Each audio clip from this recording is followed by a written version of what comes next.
Some stories don't begin with "once upon a time." They begin with a door closing behind you and no key to open another. I've lived long enough to know that desperation doesn't announce itself. It just shows up. Quiet as dust, settling on a windowsill. This is the story of a young woman who stepped off a stagecoach in Texas with nothing but a dead man's promise and 14 cents in her pocket. It's about what happens when the ground falls out from under you, and you have to decide whether to lie down or keep walking. If you've ever felt like the world had no room left for you, you'll understand Abigail Turner. The stagecoach door swung open, and Abigail Turner's boots hit Texas dirt. She clutched the letter Harold Meeks, Dusty Creek, Texas, husband-to-be, and scanned the depot platform for a man matching the description. Tall, fair-haired, kind eyes. No one waited. The driver hauled her carpet bag down and was gone before the dust settled. A clerk leaned in the telegraph office doorway, tobacco juice staining his chin. He looked at the letter in her hand. Then away. "You the Meeks bride." "I am." He spat into the dirt, wiped his mouth with the back of his hand. "Fever took him Tuesday last. Buried him Wednesday." A pause. "Ain't no refund on the passage." "Ma'am, sorry for your trouble." The letter crumpled in her fist. She reached into her pocket. 14 cents. Not enough for a meal. Not enough for a telegram home. Not that anyone in Ohio would answer. If this story found you today, I'd love to know where you're settling in from. Sometimes the best company is knowing someone else is out there with a cup of coffee and a good tale. Drop a comment and say hello. It means more than you know. 4 miles. The sign had said 4 miles. Abigail's left shoe split at the sole, somewhere past the 2nd mile. And now every step drove grit between leather and skin. She kept walking. The road stretched ahead. Wagon ruts baked hard in the summer heat, cottonwood trees throwing long shadows across the dust. Her carpet bag grew heavier with each quarter mile. She shifted it to her other hand, shifted it back. The calico dress clung to her shoulders, damp with sweat that had long since stopped cooling her. A fence line appeared. Then a barn, weathered gray, its paint peeling in long strips. Beyond it, a house sturdy, square, a porch running the length of the front. Smoke rose thin from the chimney. Someone lived here, someone who might need help. She reached the gate and stopped. A man worked at the far fence, hammer rising and falling in steady rhythm. Tall, broad shoulders, hat pulled low against the slanting sun. Abigail's throat was too dry to call out. She unlatched the gate, stepped through, and started toward him. He saw her before she'd crossed half the distance. The hammer stilled. He straightened, watching her approach with the wariness of a man who didn't get visitors. Up close, she could see the sweat darkening his shirt, the dust caked on his boots, the hard line of his jaw beneath 3 days of stubble. "I'm looking for work." Her voice came out rough. "Anything. Cooking, cleaning, mending. I can keep books if you need." He pulled off his work gloves, slow, 1 finger at a time. His eyes moved from her ruined shoes to her carpet bag to her face. He didn't speak. "I can work hard," she said. "I don't need much, just a roof and meals. can't hire you." His voice was flat, worn down like old leather. "Got no money for wages." The sun dropped lower. She could feel it on her back, warm through the thin fabric of her dress. She had nowhere else to go, no one else to ask. "Please, I'll work for food alone. I just need—" "I said I can't hire you." He looked past her, toward the horizon where the sun hung fat and orange above the hills. His jaw worked. Something shifted behind his eyes. "But I can marry you." The wagon seat was hard beneath her, the wool blanket worn thin in patches. Abigail sat with her carpetbag between her feet, hands folded in her lap. Watching the road unspool ahead, the wheels creaked. The harness jingled with each step of the horse. Neither she nor the man beside her spoke. Ethan Walker. He'd given her his name and nothing else. The bank needed a wife on the land by morning, he'd said.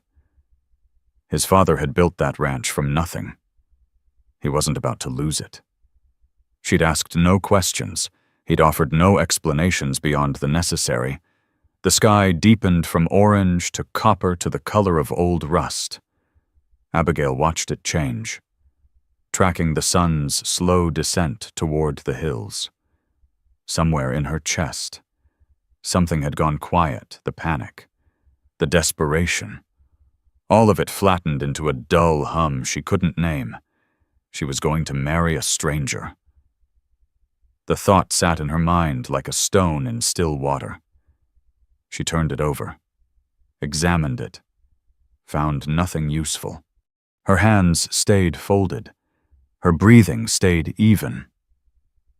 The wagon kept moving. Dusty Creek appeared as a scatter of buildings against the darkening sky.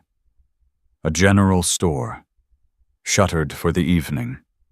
A saloon with light spilling from its windows. A church.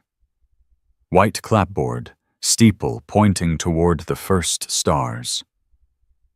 Ethan guided the wagon past them all, turning down a side street where the houses grew smaller, closer together. He pulled up before a narrow two-story with a lamp burning in the front window. "Justice Harmon," he said. The first words since they'd left the ranch. He climbed down, tied the horse to a post, and came around to her side. His hand appeared rough, calloused, steady. She took it.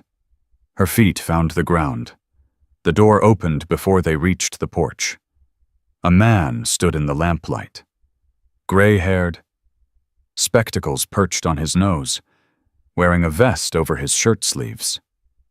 Behind him, a woman peered out, her face soft with curiosity. "Ethan Walker," and the justice's voice carried no surprise. "Figured you'd be coming. Word travels fast in a town this size." He glanced at Abigail, then back to Ethan. "Bank's deadline, I take it." "Yes, sir." Justice Harmon nodded slowly. "Normally there's paperwork, a waiting period, but I reckon the circumstances speak for themselves." He stepped aside. "Come in, then. Let's not waste what light we've got left." The parlor was small, close, warm from the fire burning low in the grate. Lace doilies yellowed with age covered the arms of the chairs. A Bible sat open on a side table. "The justice's wife, Mrs. Harmon," she said, patting Abigail's hand with fingers soft as bread dough, positioned herself near the window as witness. "You'll be all right, honey," she whispered. Her breath smelled of peppermint. Justice Harmon opened a drawer, withdrew a certificate printed on cream-colored paper.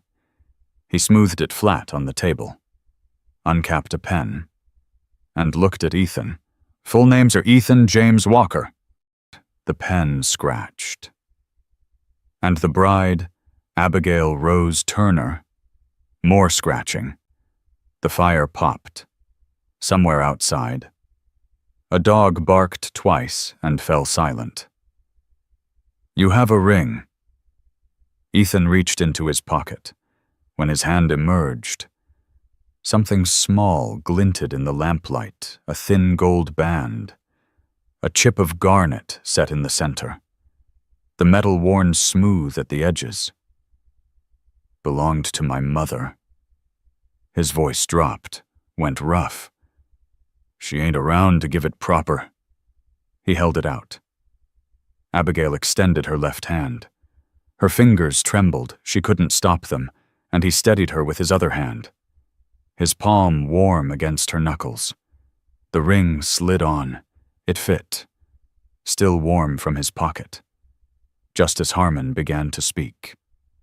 The words washed over her lawful matrimony, bound together, forsaking all others' familiar phrases stripped of meaning by the strangeness of this moment. She heard herself say, "I do," when prompted. Heard Ethan's voice, low and certain. Say the same. "By the power vested in me by the state of Texas, I pronounce you husband and wife." The last sliver of sun vanished behind the hills. She saw it through the window. Gone in the time it took to blink. Mrs. Harmon dabbed at her eyes with a handkerchief. Justice Harmon turned the certificate toward them, pointing to lines at the bottom. "Sign here. Both of you." Ethan signed first, his handwriting angular, decisive. He passed her the pen. The steel nib was warm from his grip. She wrote her name, her new name, she realized, though no one had said it aloud, and set the pen down. "Congratulations, Mr. and Mrs. Walker." Justice Harmon's voice was kind. "May the Lord bless your union." Ethan nodded once. He didn't smile. Neither did she. The ride back was darker, colder. A coal oil lantern swung from an iron hook on the wagon, throwing shadows that jumped and swayed with each rut in the road. The stars had come out, thick and bright, and a sliver of moon hung low in the east. Abigail looked at the ring on her finger. The garnet caught the lantern light, glowed red for a moment, then went dark again. A dead woman's ring, a stranger's mother. She was Mrs. Walker now. The ranch appeared out of the darkness, the house a solid shape against the sky. Ethan guided the wagon to the barn, unhitched the horse with practiced efficiency, and led her across the yard to the back door. The kitchen was dark, cold.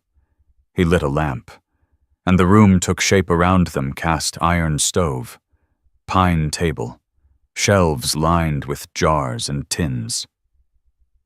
"This way." He led her down a narrow hallway to a door at the end. Inside, a bed covered with a hand-stitched quilt, a pine washstand holding a white pitcher and basin, a window looking out on nothing but night. "This one's yours." He set her carpetbag inside the door. "Latch works from inside." She looked at him. His face was unreadable in the lamplight. All planes and shadows. "Thank you," she said. The words felt inadequate, absurd. He nodded, stepped back into the hallway. The door closed between them, and his footsteps retreated down the hall, growing fainter until they disappeared. Abigail stood alone in the room that was now hers, the ring pressed against her finger, unfamiliar weight. The quilt on the bed had been stitched by hands she would never know, in a pattern of interlocking circles that might have meant something to someone. Once. She crossed to the window and looked out. Darkness, the faint outline of the barn. Nothing else. Somewhere in this house, a stranger her husband was settling in for the night. Tomorrow the bank would come. Tomorrow her presence here would matter, would mean something on a piece of paper. But tonight, in this small room that smelled of dust and lavender and years of emptiness, she was alone with a question she couldn't answer. What had she just agreed to become? She woke before the light came. The room was cold, the quilt heavy on her chest. For a moment she didn't know where she was. The ceiling wrong, the shadows wrong, the smell of dust and lavender instead of the sour dampness of the boarding house in Ohio. Then it came back. The stagecoach, the dead man, the stranger who was now her husband. Abigail pushed the quilt aside and sat up. Her feet found the floor, bare boards cold enough to make her wince. She dressed quickly in the dim gray that seeped through the window, the same calico dress, wrinkled now. The only one she had besides the Sunday dress folded in her carpetbag. The hallway was silent. She moved through it on careful feet, listening for any sound from behind the other closed door. Nothing. She found the kitchen and stopped in the doorway, taking stock. Cast iron stove, cold and dark. Pine table scarred with knife marks. Shelves holding jars of preserves, tins of coffee and flour, a crock of bacon grease. No dishes in the dry sink, no crumbs on the counter, a bachelor's kitchen, kept clean by habit rather than care. She opened the stove, found kindling and matches in a box beside it, and built a fire. The wood caught, flames licked up through the grate. She fed it larger pieces until it crackled steady, then filled the speckled enamel coffee pot from the pump at the sink and set it on the stove top. By the time the coffee boiled, light had begun to creep across the floor. She found 2 tin cups, poured one full, and stood by the stove, drinking it. Standing, not sitting at the table like she belonged there. Footsteps in the hallway, heavy, deliberate. Ethan appeared in the doorway, suspenders already up, boots already on. He stopped when he saw her. "Coffee's ready," she said. He crossed to the stove, poured himself a cup, and drank half of it in one long swallow. Up close, she could see the lines around his eyes, the stubble darker than yesterday, the way his shoulders stayed tight even here in his own kitchen. "I'll be in the south pasture till noon." He finished the coffee, set the cup in the sink. "There's bread in the box, bacon in the crock." Then he was gone. The back door banging shut behind him. And she was alone again. She ate standing. Bread and bacon grease, washed down with more coffee. Then she explored. The house was larger than it looked from outside. A parlor she hadn't seen last night, furnished with a horsehair settee and 2 chairs arranged around a cold fireplace. A Bible on the mantel, its spine cracked, pages soft with use. A sampler on the wall. Cross-stitched flowers framing words she didn't stop to read. A woman had lived here once, Ethan's mother, the one who'd owned the ring now on Abigail's finger. But the sampler was faded, the cushions on the chairs flattened by years, and dust had gathered in the corners where a broom hadn't reached. Whoever she'd been gone a long time. Abigail found the desk in a small room off the parlor. An oak desk, its surface cluttered with papers, envelopes, a dried-out inkwell. She shouldn't look. It wasn't her place. She looked anyway. The ledger was shoved in the bottom drawer, its leather cover cracked at the spine. She pulled it out, opened it on the desk, and felt her breath catch chaos. 3 years of entries in different hands, one neat and precise, the other cramped and uncertain. Columns that didn't add, numbers crossed out and rewritten, interest calculations that made no sense. Her father had taught her numbers. Before the scandal, before the bankruptcy, before he'd put a pistol to his head rather than face the men he'd cheated. He'd sat with her at the kitchen table in Ohio and shown her how to read a ledger. Assets and liabilities, credits and debits, the math that told the truth when people lied. She carried the ledger to the kitchen table and began. The morning passed. The fire burned down, and she fed it without looking up. Her coffee went cold, and she didn't notice. The numbers consumed her, each entry a puzzle piece. Each calculation a thread to follow. By noon, she'd found the first error, a payment marked twice, once in the neat hand and once in the cramped. She circled it. Kept going. Ethan came in for dinner. She'd forgotten to cook anything. He looked at her sitting there with papers spread across his table, looked at the cold stove, and said nothing. He cut himself bread and cheese, ate standing by the window, and went back out. She barely noticed him leave. The afternoon brought more errors, interest charged on amounts already paid, fees that appeared from nowhere, small enough to miss if you weren't looking. Always in the bank's favor. Always just a few dollars here, a few there. By evening, her eyes burned and her back ached from hunching over the pages. She'd filled 3 sheets of paper with notes. Corrections. Questions. The pattern was clear now. Someone at the bank had been skimming. Probably for years. Probably from anyone who didn't know their numbers well enough to catch it. She heard Ethan's boots on the porch. The back door opened.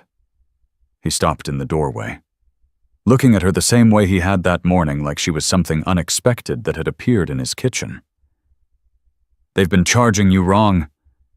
She turned the ledger toward him, pointed to the column she'd marked. "Interest on a loan your father paid off back in '81. They've collected $47 they weren't owed." He didn't move, didn't speak. His eyes went to the page, traveled down the column of figures, stopped at the entry she'd circled. "You sure?" "I'm sure, my father." She stopped, swallowed. "I learned numbers young. I know what I'm looking at." He pulled out the chair across from her and sat. The chair creaked under his weight. He studied the pages, his finger tracing the lines she'd drawn, connecting the entries, his lips moving slightly as he followed her calculations. $47, he said finally. Yes. He looked at her then, really looked, for the first time since she'd stepped through his gate. His eyes were gray. She noticed. Gray like weathered wood, like winter sky, like something that had seen too much and decided to keep going anyway. "My father kept these books," he said. "After he passed. I tried. Ain't got the head for numbers. I do." He nodded slowly, closed the ledger, stood. "I'll speak to the bank." He tucked the ledger under his arm, then paused at the door. "Thank you." 2 words. His voice was rough with something she couldn't name. Then he was gone again. Out to the barn. The ledger with him, that evening. She found him on the porch. 2 rocking chairs with rope seats sat facing the yard. And he occupied one, boots propped on the rail, watching the last light fade from the sky. She hesitated in the doorway. "Coffee's in the pot," he said without turning. "If you want," she poured 2 cups and carried them out, handed him one, sat in the other chair. They didn't talk. The rockers creaked, out of rhythm with each other at first, then slowly finding a shared tempo. The sky turned colors she had no names for: rust and amber, and something deeper at the edges. The cattle lowed in the distance. A bird sang its evening song and fell silent. Her cup emptied. She didn't move to refill it. "Ethan," she said, testing the name. He turned his head, just slightly. "Thank you. For the room. For—" She gestured vaguely at the land, the house, all of it. "This." He was quiet for a long moment. Then, "You earned it." 3 words, but something in them felt like more. The stars came out, one by one, and still neither of them moved to go inside. The silence between them had changed, somehow less empty, more shared. 2 people sitting with what they didn't say. When she finally stood to leave, her hand brushed the arm of his chair. He didn't pull away. She walked to the door, paused with her fingers on the frame. "Good night, Mr. Walker." "Ethan," he said. "You can call me Ethan." She carried his name into the house, into the dark hallway, into the small room that smelled less like dust now, and more like something she couldn't quite place. But as she lay in the dark, waiting for sleep, a thought surfaced, one she'd pushed aside all day, too busy with numbers to face it. $47 was a lot of money for a struggling ranch. The bank would have questions when Ethan showed them the proof. They'd want to know who'd found the errors, who'd gone through the books with such careful attention.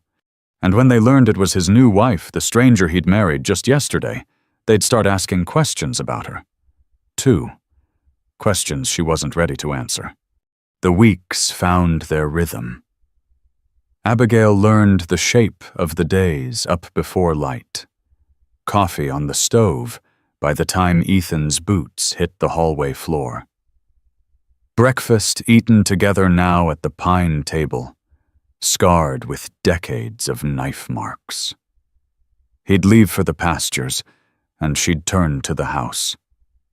To the endless small tasks that filled the hours between his leaving and his return. She mended the calico curtains in the parlor, the fabric so sun-faded it tore if she pulled the needle too hard. She scrubbed the floors on hands and knees until the pine boards showed their grain. She organized the pantry, wiped years of dust from the preserves his mother must have put up before she died. Threw out the jars where the seals had gone bad, and mold bloomed dark beneath the lids. The ring on her finger stopped catching her attention every time she moved her hand. It was just there now, part of her, like the calluses forming on her palms. On the 4th day, Ethan took her to the stable. "If you're going to live on a ranch," he said, "you need to know horses." The bay mare stood patient in her stall, dark eyes watching as Abigail approached. The smell hit her first hay and manure and the warm animal musk that filled the space like something living. Up close, it was overwhelming. Rich. Real. "This is Belle." Ethan ran his hand down the mare's neck. "She's gentle. Won't spook on you." He showed her how to brush the coat. Long strokes following the direction of the hair, how to check the hooves for stones, lifting each leg with calm confidence that made the horse comply without fuss, how to measure out the grain, how to fill the water trough from the rain barrel outside, how to read the small signs that told you something was wrong before it became serious. Abigail listened, watched his hands, tried to match her movements to his. "Not so hard," he said when she brushed. "Firm, but easy, like scratching an itch she can't reach herself." She adjusted her pressure. Belle's ears flicked forward and she leaned into the brush, a low sound rumbling in her chest. That's it. They worked side by side. Ethan with his roan gelding, Abigail with the mare. The stable was warm despite the morning chill, filled with the sounds of hooves shifting on straw, of horses breathing, of bristles moving through hair.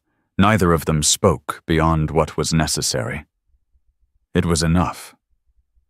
By the third week, she could saddle Belle without help, though the buckle still gave her trouble when her fingers were cold.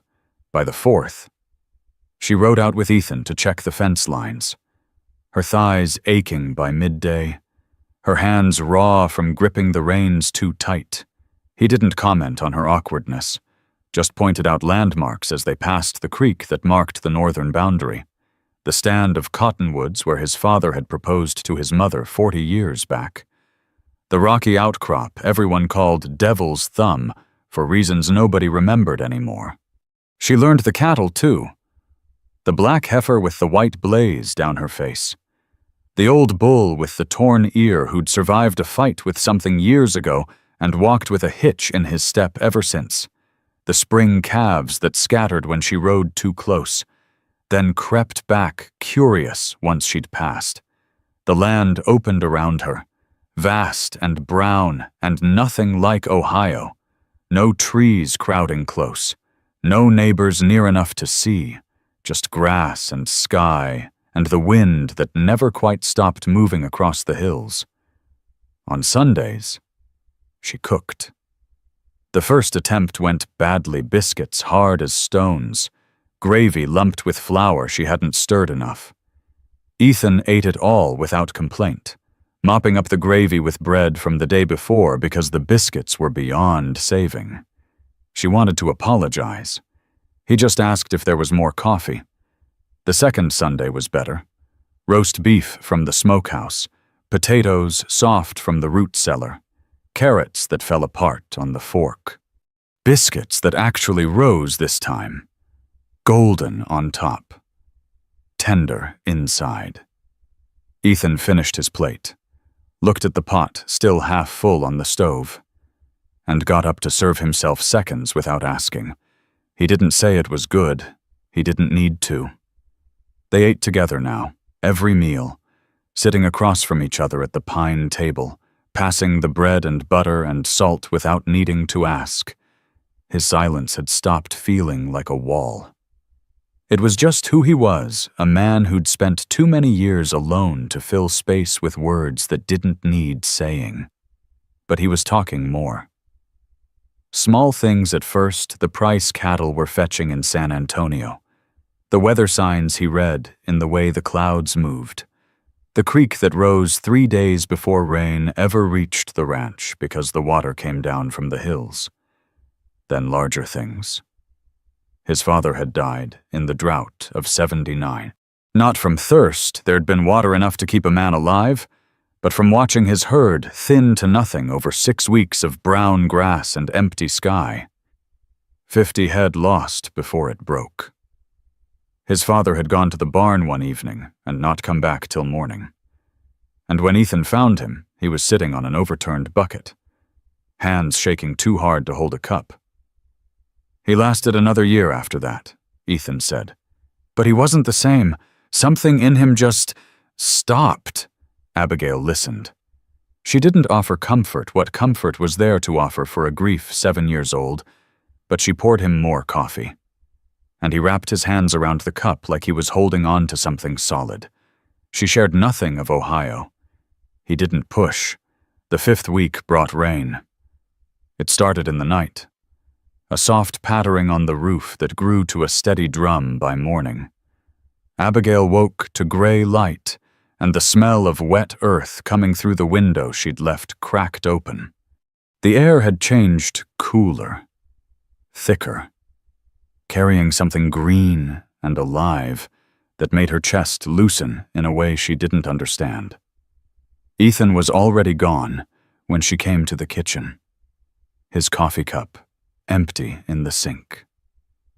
She poured her own, and stood by the window, watching the rain fall in sheets across the yard, filling the rain barrel by the stable until water spilled over the rim and pooled in the mud below. She found him in the stable an hour later, working on a harness that had snapped the day before. The leather was old, cracked in places, and he sat on an overturned crate with the pieces spread across his knees. She'd brought coffee, steam rising from the rim of the cup despite the rain. "Thought you might need this." He took it without looking up. His fingers moved over the leather, threading a new strap through the brass fittings gone green at the edges. She watched him work, the rain drumming steady on the roof overhead, the horses shifting in their stalls. "Can I help?"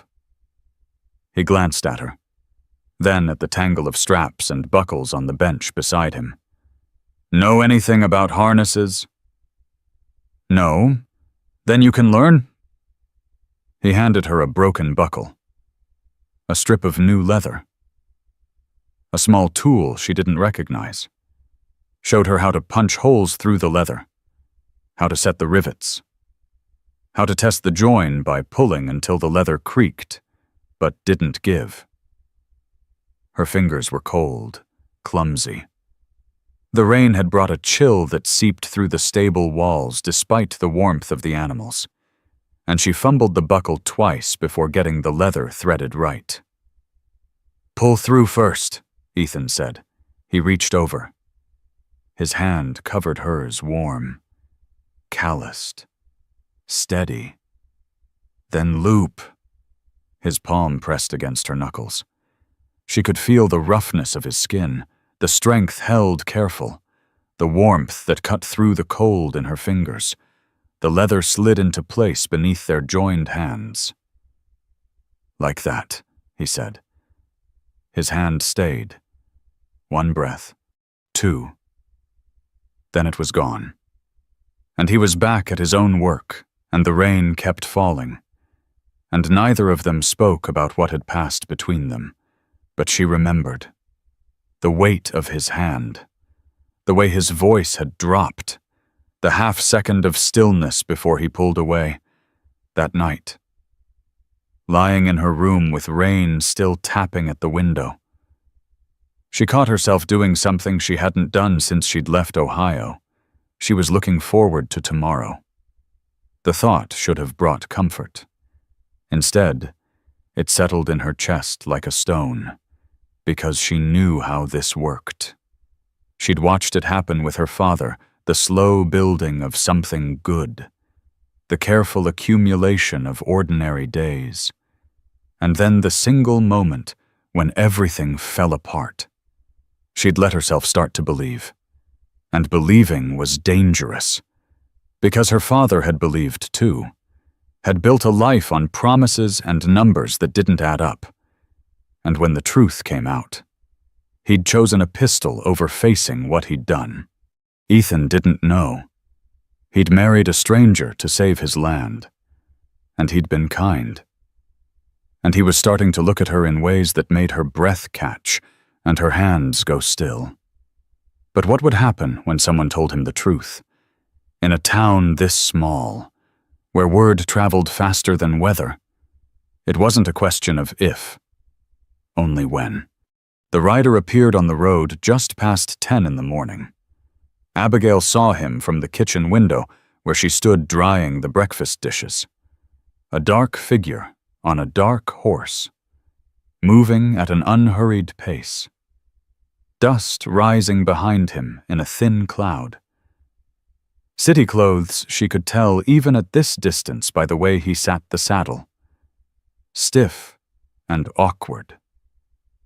A man who spent his days behind a desk, rather than on horseback. Ethan came in from the barn, his boots tracking mud across the floor she'd scrubbed that morning.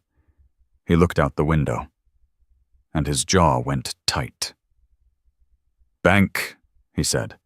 "Get the good cups." She found them in the hutch, white china, with a blue pattern around the rim. No chips, the kind of dishes that only came out for company. The silver coffee service sat on the shelf above, tarnish darkening the crevices where polish couldn't reach.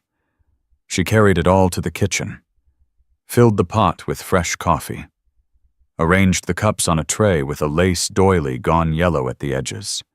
By the time she finished, Ethan had washed his hands and face at the pump and changed into a clean shirt. He stood by the front door, shoulders squared, waiting. The knock came sharp. 3 quick raps. Ethan opened the door. The man who stepped inside was tall and thin, with a gold watch chain across his vest and a smile that showed too many teeth. He wore a city suit, dark gray, pressed sharp, and he didn't remove his hat when he crossed the threshold. "Mr. Walker," his voice was smooth, practiced. "Good of you to receive me on short notice." "Mr. Cartwright." Ethan's tone stayed even. "Careful. Come in. We can talk in the parlor." Abigail stayed in the kitchen, listening to their footsteps move down the hall. The creak of the parlor door. The murmur of voices too low to make out. She gave them 5 minutes, checking that the coffee stayed hot, arranging a few biscuits on a small plate. Then she lifted the tray and walked toward the parlor. The door stood half open. She could hear them clearly now, Cartwright's smooth tenor, Ethan's lower rumble. Something about the $47, something about recalculating interest. She paused outside, balancing the tray on one hand, reaching for the door with the other. "Quite the surprise, I must say," Cartwright's voice carried through the gap. "When I heard you'd taken a wife overnight, I assumed some local girl, but the Turner name, well, that caught attention back at the bank." Abigail's hand stopped on the door frame. "The Turner girl from Ohio," Cartwright continued. The smile was audible in his voice. "I remember reading about that business in the papers. Her father, Richard Turner. Wasn't it embezzled from his own partners? Thousands of dollars, over years. Quite the scandal when it all came out." The tray trembled in her grip. Coffee sloshed against the rim of the pot, dark liquid pooling on the silver. And then, when they confronted him with the proof, he took the coward's way. "Twatumsuyam." Cartwright paused, letting the words settle. Put a pistol in his mouth rather than face what he'd done. Left his wife and daughter to answer for his sins. She couldn't breathe. The air had turned thick, wrong, filling her lungs but giving nothing back. "The board has concerns. Mr. Walker." Cartwright's tone shifted, went harder beneath the polish. "You've married the daughter of a thief and a suicide, a woman who grew up watching her father lie and steal from the men who trusted him. And now she's here, going through your books, finding errors nobody else noticed." A pause. "Some might call that convenient." The tray shook, coffee spilled over the rim, hot against her fingers. But she barely felt it. "What are you suggesting?"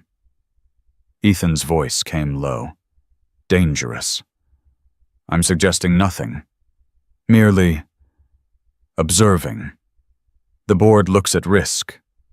Mr. Walker, character, judgment. You've shown yours by marrying this woman sight unseen, and she's shown hers by running from a scandal that followed her halfway across the country." Another pause. Longer this time. $47 is a small matter. We can discuss it. But the larger question remains, can the bank trust a man who makes decisions like this one? Abigail set the tray down on the hallway floor. Her hands wouldn't stop shaking. The cups rattled against the saucers, and she pressed her palms flat against her thighs to still them. She didn't hear Ethan's response, The blood pounded too loud in her ears, drowning everything but the echo of Cartwright's words. Thief, coward, running from scandal. She turned and walked back to the kitchen. Through the back door, across the yard to the stable. Belle raised her head when Abigail entered, ears pricking forward in recognition. The horse knew her now, her smell, her step, the way she moved through the space. Abigail found the brush without thinking, crossed to the mare's side, and began to stroke. Long movements, firm but easy. The same motion Ethan had taught her weeks ago, when she'd still believed she could make a place for herself here. Thief. Coward. She brushed harder. Belle shifted, made a low sound of complaint, and Abigail eased the pressure. She kept going. The rhythm was steady, mindless. Something to do with her hands, while her thoughts spiraled into dark water. She'd fixed the ledger, found the $47, helped save the ranch from the bank's quiet theft, and still she was the liability. Her father's face rose from somewhere she'd tried to bury, not the gray, slack face she'd found on the parlor floor, but the earlier version, the one from before, laughing at something she'd said, teaching her to read columns of figures at the kitchen table, promising her mother that everything would work out, that the investments were sound, that they'd be comfortable by Christmas. He'd been lying the whole time. Every smile, every promise, every gentle word, all of it built on theft. And she'd believed him because he was her father, and fathers didn't lie. But they did. And when the lie collapsed, he'd chosen the coward's way, and left her to carry his name like a stone around her neck. She brushed Belle until her arm ached, and the mare's coat gleamed in the stable's dim light. The horse stood patient through all of it, occasionally turning to look at her with dark, uncomplicated eyes. The stable door creaked. She didn't turn. He's gone. Ethan's voice, quiet. Behind her. She kept brushing. I heard a pause. She could feel him there, a few feet away, watching her.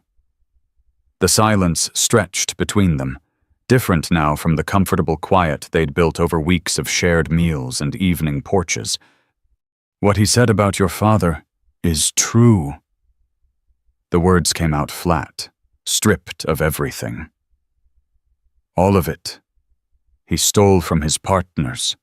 When they caught him, he killed himself. I found him on the parlor floor when I came home from the market. More silence. The brush moved through Belle's mane, catching a small tangle, working it free with careful fingers. I was going to tell you, she said. The lie tasted bitter on her tongue. But she said it anyway. I just couldn't find the right time. She heard him shift his weight, heard the creak of his boots on the straw-covered floor. Abigail. She stopped brushing. Her hand fell to her side. She still couldn't turn to face him. Look at me. She couldn't, if she looked. She'd see whatever was in his eyes, the disgust, the regret, the cold calculation of a man realizing he'd made a mistake.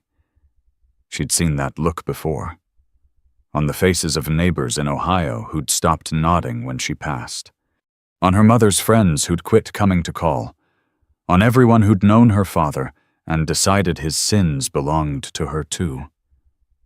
I can leave. Her voice came out steady somehow.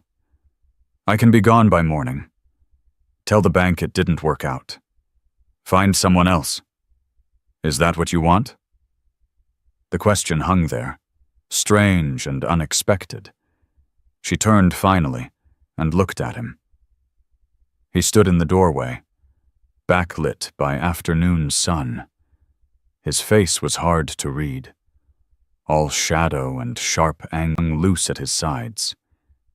And he made no move toward her or away. "What I want doesn't matter." She met his eyes. "You married me to save your land. If my being here makes that harder, I asked what you want." She stared at him. No one had asked her that since her father died. No one had cared. "I want—" She stopped. Tried again. "I want to stop being his daughter. I want to stop carrying what he did everywhere I go. I want—" The words tangled in her throat, too big and too raw to force out. Ethan watched her for a long moment. Something moved behind his eyes, but she couldn't read it. Then he nodded once and turned away. "Supper's at 6, he said over his shoulder. "Same as always." He walked out into the light. The stable door swung shut behind him. Abigail stood alone with the horse and the brush and the question she couldn't answer. But something had changed. She'd seen it in the set of his shoulders as he left, heard it in the flatness of his voice. The easy silence between them had cracked, and she didn't know if it could be mended. Cartwright's words echoed in the quiet. Can the bank trust a man who makes decisions like this one? The question wasn't just about the bank anymore. It was about Ethan. About whether he could trust her now that he knew the truth she'd hidden. And watching the way he'd walked away stiff-backed, distant. Like a man building walls, she wasn't sure of the answer. She couldn't sleep. The ceiling held nothing but shadows, shapes that shifted when clouds crossed the moon and went still when they passed. Abigail lay on her back, hands folded over her chest, and watched the darkness breathe above her. Bad judgment runs in families. Cartwright's voice circled in her skull, smooth and satisfied, the voice of a man who knew exactly where to slide a knife. She'd heard that tone before from neighbors in Ohio who'd crossed the street to avoid her, from her mother's friends who'd stopped calling, from the creditors who'd come to the house demanding payment for debts her father had sworn didn't exist. She turned on her side. The quilt rustled. Somewhere outside, an owl called low and mournful across the pasture. Thief and coward. That's what they'd called him. That's what they called her by extension, the daughter of a thief and a coward, carrying his blood, his nature, his stain. It didn't matter that she'd never stolen anything. It didn't matter that she'd sold everything she owned to pay what she could of his debts. The name was enough. The name was everything. And now Ethan knew. She sat up. The room was cold. Her breath visible in thin moonlight. Her feet found the floor, and she crossed to the window. The ranch lay quiet under a sky thick with stars. The barn. The fence line she'd helped mend. The porch where they'd sat together evening after evening. Not talking, just being. All of it belonged to him. All of it was at risk because of her. The ring caught the moonlight. She looked at it, the thin gold band, the chip of garnet, the metal worn smooth by his mother's hand over years of wearing, given to a stranger because there was no one else to give it to. She twisted it on her finger. It came off easier than she expected. The decision formed like frost on glass, slow at first, one crystal at a time, then spreading until it covered everything. She couldn't stay. She couldn't watch him lose what his father had built because he'd been desperate enough to marry a woman with a ruined name. She couldn't sit across from him at breakfast and wait for the kindness in his eyes to curdle into regret. Better to leave now. Better to go before he had to ask. She dressed in the dark. The calico dress, the one she'd arrived in, still hanging in the wardrobe where she'd pushed it aside for the Sunday dress with pearl buttons. Her carpet bag, never fully unpacked. She left the good dress on its hook. She hadn't earned it. The hallway was silent. She moved through it like a ghost, past his closed door, past the parlor where Cartwright had spoken her shame aloud, to the kitchen where she'd found his stolen dollars and let herself believe she might belong. The candle stub sat where she'd left it, in a tin holder by the stove. She struck a match, found paper in the desk drawer, the same cream-colored stock Justice Harmon had used for their marriage certificate. Found the pen with the steel nib, dried ink crusted at the tip. She sat at the table and began to write. The first draft ran too long. She tried to explain her father's crimes, her mother's shame, the way Ohio had closed around her like a fist until she couldn't breathe. She read it back and crumpled it, fed it to the candle flame, watched it curl and blacken. The second draft came out angry. She blamed Cartwright, blamed the bank, blamed everyone who had ever looked at her and seen only her father's sins. That one burned too. The third draft was just truth. The bank will deal fair with you once I'm gone. A man shouldn't lose his land on account of who he married. I'm grateful for the weeks. Don't come after me. There's nothing in Ohio either. But at least there I won't cost you anything. She didn't sign it. He knew her hand. The ring sat on the table beside the letter.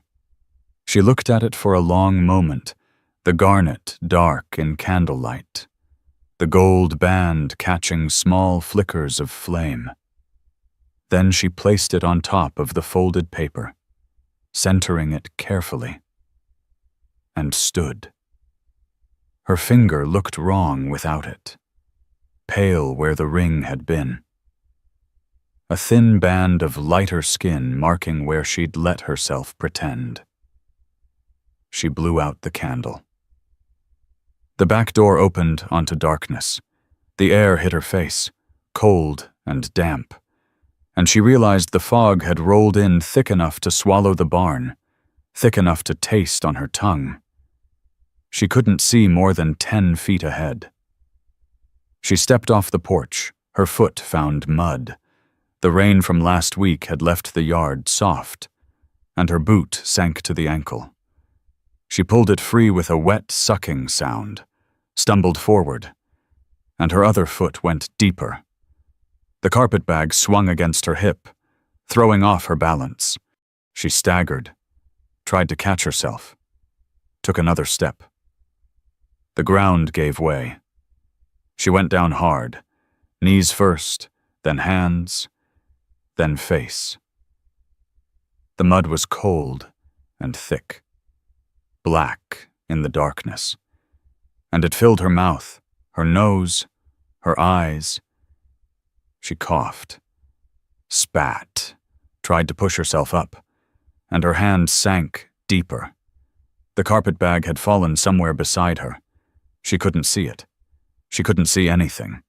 For a moment she just lay there, face down in the muck, in the dark, in the fog that erased everything. Her dress was soaked through, heavy with filth.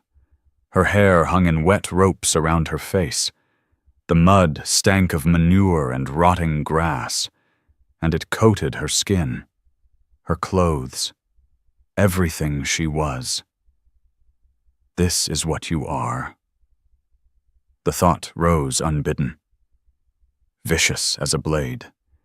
This is what you've always been, crawling in the dirt like your father's shame made flesh. She pushed herself to her knees. Her hands were black with mud, unrecognizable in the darkness. She wiped at her face, but her sleeve was just as filthy, and all she managed was to smear more muck across her cheeks, her forehead, her lips. The taste of it iron and rot, and something sour filled her mouth. The stable. She needed to reach the stable. Take a horse, ride to town. Find the morning stage. That was the plan. But her hands wouldn't close on Belle's bridle. She stood in the stable doorway, dripping filth onto clean straw, and the mare looked at her with those dark, patient eyes. Belle knew her, had learned her smell, her voice, the rhythm of her hands with the brush. Belle wasn't her horse. Belle belonged to Ethan, to Broken Creek Ranch, to the life she was trying to leave behind. If she took the mare, she'd be a thief. She'd be exactly what Cartwright said she was. Her hand fell away from the leather. She'd spent 5 years trying to prove she wasn't her father. 5 years paying debts she didn't owe, apologizing for crimes she didn't commit, carrying shame that wasn't hers to carry. And now, standing in a stable that smelled of hay and horse and the life she'd almost let herself want, she'd been about to prove them all right. No. The word rose from somewhere deep, somewhere she'd thought had died with her father on that parlor floor. No. She wouldn't take what wasn't hers. She'd walk to town if she had to. She'd walk back to Ohio, but she wouldn't become the thing they believed she was. She picked up her carpet bag, mud-slick and heavy with filth, and turned toward the stable door. The fog was lifting now. Gray light crept along the horizon, the first pale edge of dawn. 4 miles to town. She'd walked it before, on blistered feet. With nothing but a dead man's promise and 14 cents, she could walk it again. She stepped out of the stable and started down the road. Behind her, somewhere in the house, a floorboard creaked. Ethan was awake. The road stretched gray and empty ahead of her. Abigail walked with her head down, watching her ruined boots leave prints in the mud. The fog had lifted enough to show the shape of the land, the fence lines, the cottonwoods, the distant scatter of buildings that marked Dusty Creek. 4 miles. Less now. She'd been walking for an hour, maybe more, and her legs had settled into a rhythm that asked nothing of her mind. 1 foot, then the other, then the first, again. The mud on her dress had begun to dry, stiffening the fabric until it crackled with each step. Her hair hung in matted ropes around her face, and she could feel the grit between her teeth, taste the iron rot of the barnyard filth she'd fallen into. She must look like something dragged from a swamp, a mad woman fleeing in the dark. Maybe that's what she was. The sun crept higher, burning through the last wisps of fog. The day would be warm once it got going. She could feel the promise of heat in the air, the way Texas mornings turned from cool to scorching in the space of an hour. By the time the stage came, she'd be dry at least, filthy, but dry. She didn't let herself think about what came after. 1 foot, then the other. That was enough. The depot appeared in the distance, the same weathered bench where she'd stood 6 weeks ago, with a dead man's letter crumpled in her fist. The same hitching post, the same telegraph office with its dusty windows, the same emptiness that had greeted her then and greeted her now. No stage yet. The morning run wouldn't arrive for hours. She crossed to the bench and sat. Set her carpet bag at her feet, mud-slick and heavy, folded her hands in her lap, waited. The town was beginning to stir around her. A shopkeeper unlocking his door, a woman hanging washing on a line behind one of the houses, a dog trotting down the main street, nose to the ground, searching for something only it could smell. No one looked at her. No one noticed the mud-caked woman sitting alone on the depot bench at dawn. That was fine. She didn't want to be noticed. She heard the hoofbeats before she saw the rider. Fast, urgent, coming from the direction of the ranch. Her hands tightened in her lap. She didn't turn to look. The horse slowed as it reached the edge of town. Hooves clattering on packed dirt instead of muddy road. She heard the creak of saddle leather, the heavy breathing of an animal pushed hard. Then the hoofbeats stopped. Boots hit the ground. 1 step, 2, 3, coming toward her. Abigail. Ethan's voice, rough, winded, stripped of everything but her name. She looked up. He stood 10 feet away, his horse lathered and blowing behind him. He wore no hat, must have left without it, and his shirt was the same one from yesterday. Wrinkled, hastily buttoned. In one hand he held a folded paper. In the other, something small that caught the morning light. The ring. And the letter. "Don't!" Her voice came out cracked, rusty from the mud she'd swallowed. "Just don't." He took another step toward her. Stopped. His eyes moved over her, the filth coating her dress. The mud caked in her hair. The way she sat hunched on the bench like something that had given up. "You fell," he said. "Does it matter? You were going to take Belle." It wasn't a question. "Then you didn't." She looked at the ground, at her ruined boots, at her hands, still black with dried mud despite her attempts to wipe them clean. "I'm not a thief," she said. "Whatever else I am, I'm not that." He was quiet for a moment. Then he crossed the remaining distance and sat down beside her on the bench. Not close enough to touch, just close enough to talk. "I knew," he said. She turned to look at him. "Knew what? About your father? About Ohio? About all of it? All—" He held up the letter, still folded, her handwriting visible on the outside. "Before I read this, before Cartwright opened his mouth, I knew." The words didn't make sense. She stared at him, trying to find the lie in his face, the trick behind his eyes. There was nothing but gray steadiness looking back. "I don't understand." "The day your stage came in?" He leaned forward, elbows on his knees, looking out at the empty street. "I was at the feed store, buying wire for the north fence. Folks were talking about the mail-order bride coming for Harold Meeks, about how she was the daughter of some swindler back east who'd shot himself rather than face trial." He paused. "They were saying things about you, your name, your daddy's debts, how anybody who'd marry a girl like that must be desperate or stupid or both." Abigail's throat closed. She couldn't speak. I listened to every word. Ethan turned his head to look at her. Then I rode out to that fence line, the one by the road, and I waited. You waited. I figured if you were coming to marry Harold, you'd have to pass that way, and I wanted to see for myself what kind of woman walks halfway across the country to marry a man she never met.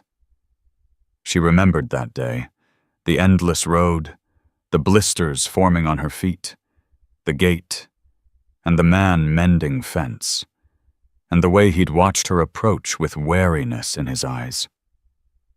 "You knew," she said slowly. "The whole time, you knew who I was. I knew who your father was. I knew what people said about you." He held up the ring, the garnet catching the light. "I didn't know you. That came after. Then why—" Her voice broke. She pressed her palms against her thighs. fighting for control. Why did you marry me? He was quiet for a long moment. A wagon passed on the street behind them, wheels creaking, the driver calling to his horses. The sound faded before Ethan spoke again. You walked 4 miles on busted shoes. His voice was low, rough at the edges. Ethan, you came to my gate with nothing but a carpetbag and asked for honest work. Not charity. Work. He shook his head. A woman who does that. After everything she's been through, that ain't her father. That's something else entirely. Abigail felt something crack in her chest. Something she'd been holding together for 5 years. Stitched closed with thread too thin to last. I married you because I needed a wife. Ethan said. That part's true. But I want you to stay because... He stopped. Started again. Because you fixed what I couldn't fix. Because you learned to saddle Belle in 3 weeks, and you didn't quit when the buckles gave you trouble. Because you sit on that porch with me every evening, and you don't try to fill the quiet with words that don't mean anything. He held out the ring. Not pushing it at her, just holding it there, in his open palm. Waiting. Your daddy's sins ain't yours to carry, he said. I don't care what Cartwright says. I don't care what the bank thinks or what folks in town whisper when we pass. My ranch ain't so weak it falls over because some banker's got a sharp tongue. She looked at the ring, at his hand, calloused and steady, offering it to her like something precious. I was going to steal your horse, she whispered. I had my hand on the bridle. I was going to take Belle and ride away, but you didn't. No. Why not? She thought about the stable, the moment her fingers had frozen on the leather, the word that had risen up from somewhere deep inside her. Because I'm not him. The words came stronger now. I'm not my father. I couldn't take what wasn't mine. Ethan nodded slowly. He reached over and took her hand, her left hand, the one still bare, still pale where the ring had been, and held it between both of his. Way I figure it, he said.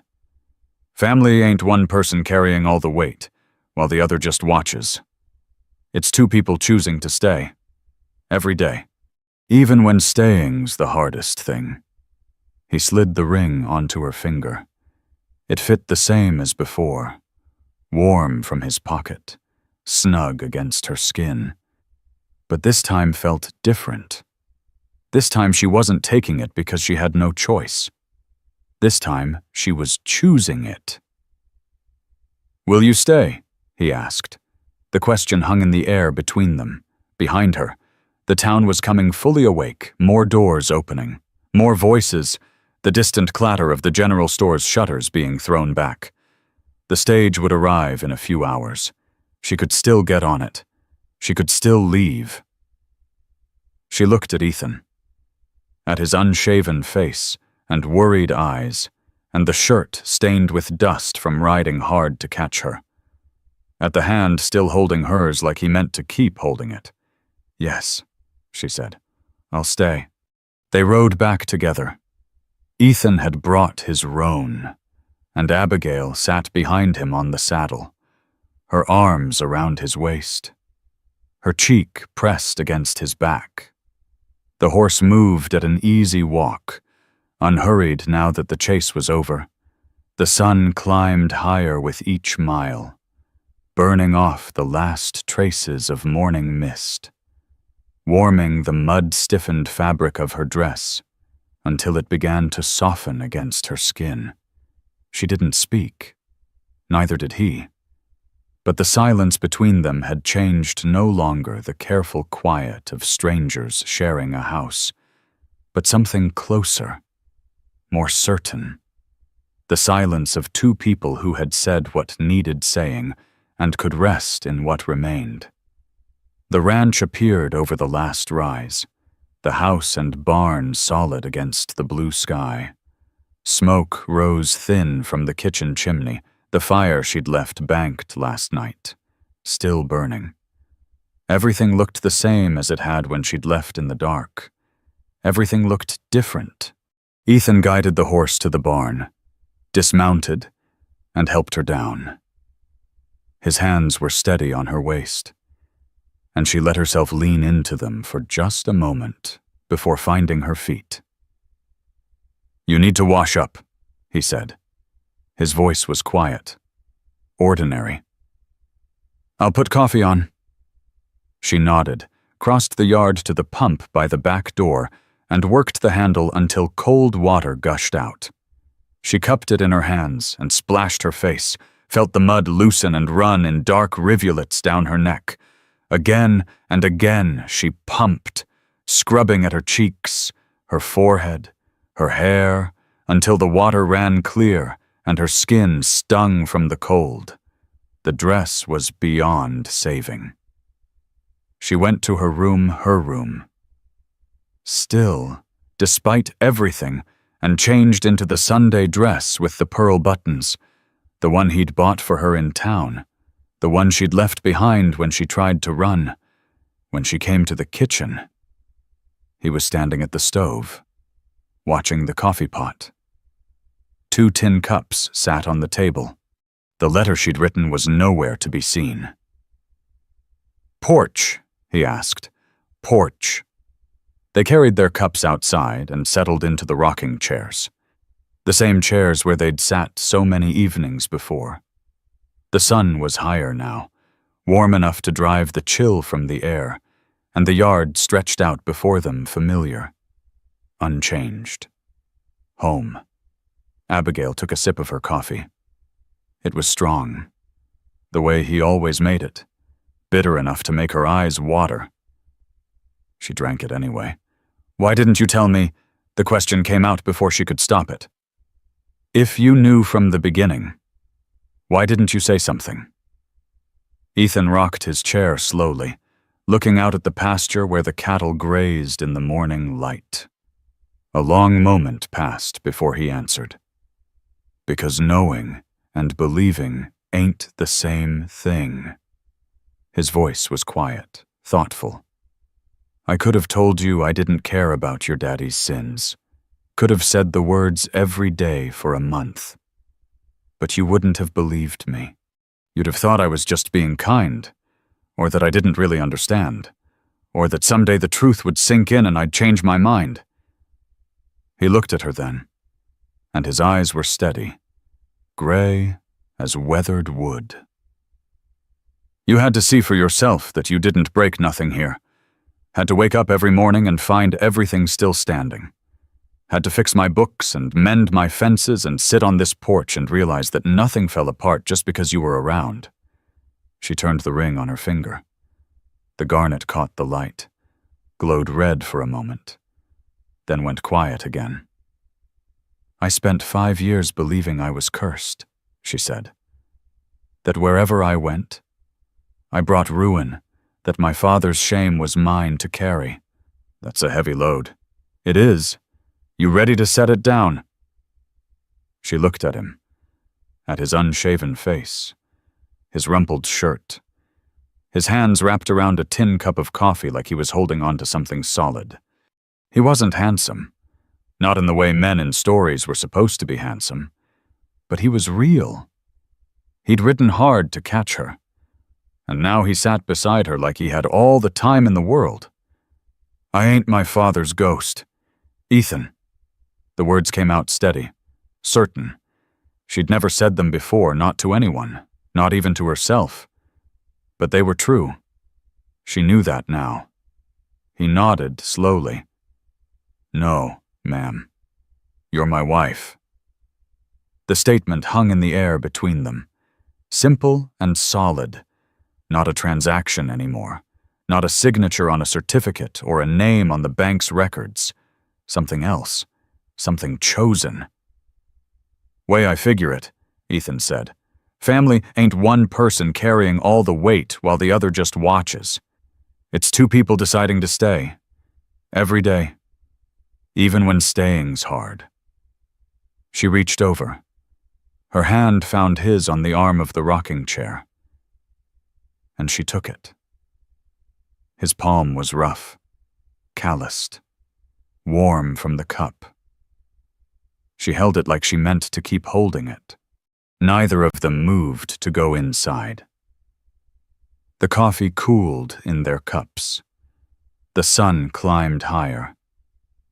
Somewhere behind the barn, a rooster crowed, and the cattle stirred in the pasture, and the day opened up around them ordinary, unremarkable, full of small tasks that needed doing. Later, there would be chores. The horses needed feeding. The fence in the north pasture needed checking. The ledger needed updating with the $47 the bank still owed them. Later, Cartwright might come back, and they would have to face him together.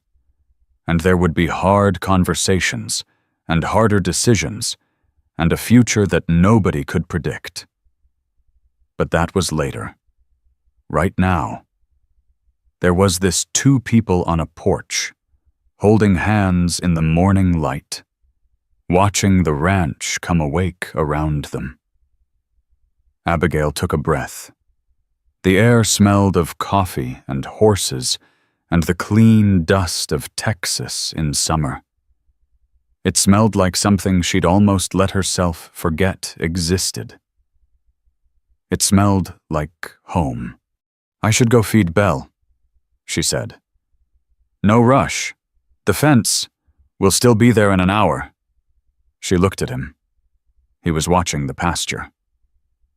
A small smile playing at the corner of his mouth. She'd never seen him smile before. It changed his face, softened it, made him look younger than his 32 years.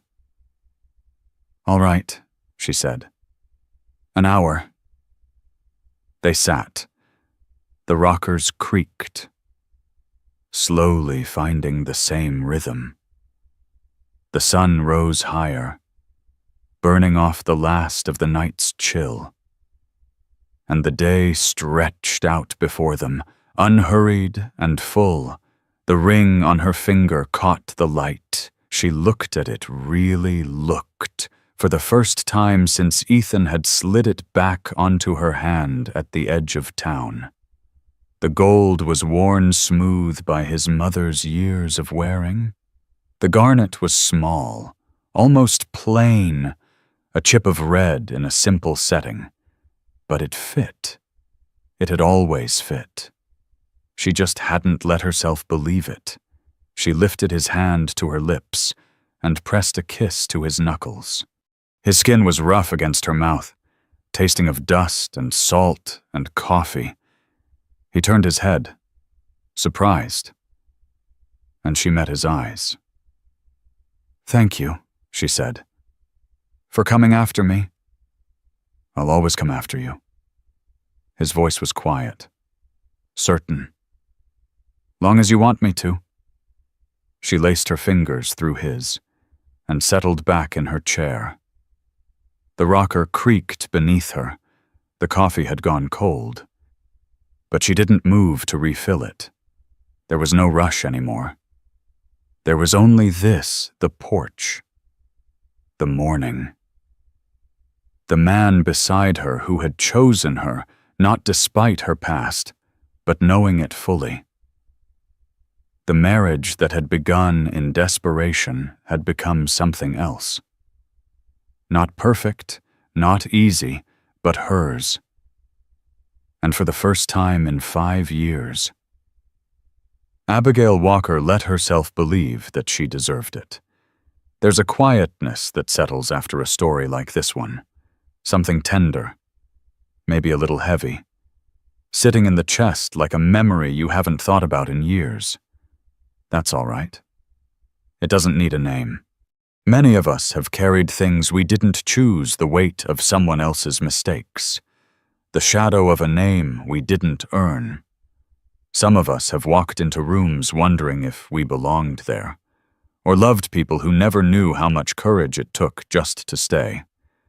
Perhaps you've held something quietly for so long that you forgot you were holding it at all. This story doesn't need to teach anything.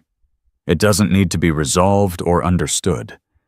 Some things just are the way Abigail stood at that gate, the way Ethan rode after her in the early morning light, the way two people decided to stay when staying was the hardest thing to do. It's okay to let it rest there. Not every ending needs to be wrapped up neat. Sometimes the most honest thing is simply to sit with what remains. Thank you for being here. Thank you for listening all the way through.